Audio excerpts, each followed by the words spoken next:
নমস্কার সবাইকে, আমার নতুন আরেকটি ব্লগ ভিডিওতে সবাইকে স্বাগতম। শ্রাবণ মাসের প্রথম সোমবার, দুজনের একসাথে পুজো দেওয়া। অনেক বৃষ্টির মধ্যেই ধুয়ে দিলাম গাদা জামা কাপড়, সব কাজ সেরে রান্নাবান্না করলাম, খেলাম। মামনি বাপি আজকে গয়া থেকে বাড়ি ফিরলো, গয়ার প্রসাদও পেয়ে গেলাম। সব কিছু মিলিয়ে আছে আমার এই ব্লগ ভিডিওটা। তো চলো শুরু করি। যথারীতি সকালবেলার যাবতীয় কাজ কর্ম সেরে দুজনে মিলে পুজো দিতে যাব আজকে। তো এই প্ল্যানটা ছিল কালকে রাতেই। পুজো দিতে গিয়ে আমি বুঝতে পারলাম যে আজকে শ্রাবণ মাসের প্রথম সোমবার। একটা কথা আছে, ঈশ্বরের বিশ্বাস ভরসা থাকলে তুমি ভুলে গেলেও ঈশ্বরের রাস্তায় তোমাকে ঠিক নিয়েই যাবে। গিয়ে পুজোটা বাবিনকে দিয়েই দেওয়ালাম। আমি তো মাঝে মধ্যেই দিই, ও অফিসে যায়, এই যায়, সব কিছু মিলিয়ে দুজনে বাড়িতে আছি। কালকে রাতেই ঠিক করেছিলাম যে আজকে দুজনে মিলে একসাথে পুজো দিব। মন্দিরে গিয়ে যথারীতি বুঝতে পারলাম শ্রাবণ মাস।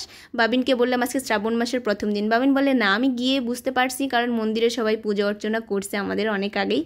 তো বাড়ি এসে আমি যথারীতি বান্না করছি। আজকে এক তরকারি আর ভাত করব, ভাত আর মাছের ঝোল করব, কাতলা মাছের আলু পটল দিয়ে। এক তরকারি যেহেতু রান্না করব সেহেতু একটু ভালো করে রান্না করার চেষ্টা করব।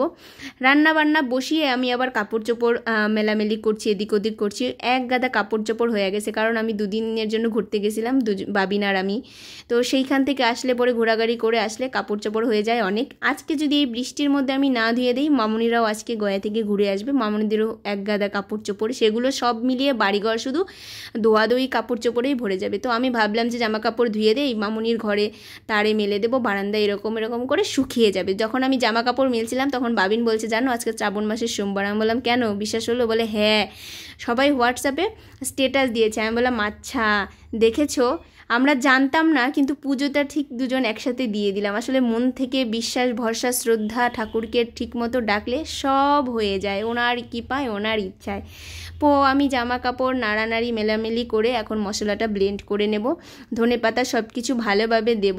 মামনিরাও আজকে গয়া থেকে বাড়ি আসছে, দুদিনের ট্যুর শেষ করে সকালবেলা 4:30টার ট্রেনে উঠে গেছে গয়া থেকে। আর হাওড়া আস্তে আস্তে একটা, আমাদের ঘরে আস্তে আস্তে 2-2:30 বাজবে। এদিকে রান্নাটাও একটু ঝটপট করছিলাম, সকালবেলা সেরকম কিছু খাওয়া হয়নি, একটু চা চিড়ে ভাজা খাইছি, কারণ ওই যে বললাম ঘর বাড়ির অবস্থা বেহাল ছিল। দুদিন ঘুরে আসছি, সব ফেলে রেখে চলে গেছিলাম, এসে পরিষ্কার পরিচ্ছন্ন করা, রান্নাবাড়ি করা।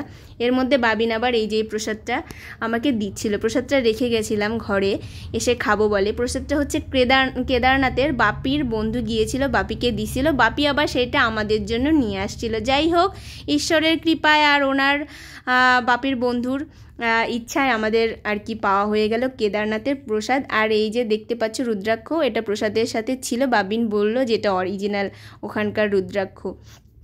দেখা যায় কি সকালবেলা অনেক সময় কিছু না খেয়ে থাকলেও দুপুরে সেরকম কিছু খিদে পায় না। সকালবেলা টুকটাক খাওয়ার পরেও দুপুরে খিদে পেয়ে যাচ্ছে, যেহেতু অনেক কাজকর্ম করছি, দৌড়াদৌড়ি করছি, এই জন্য রান্নাটাও একটু ঝটপট করে চুলায় দিয়ে করছিলাম।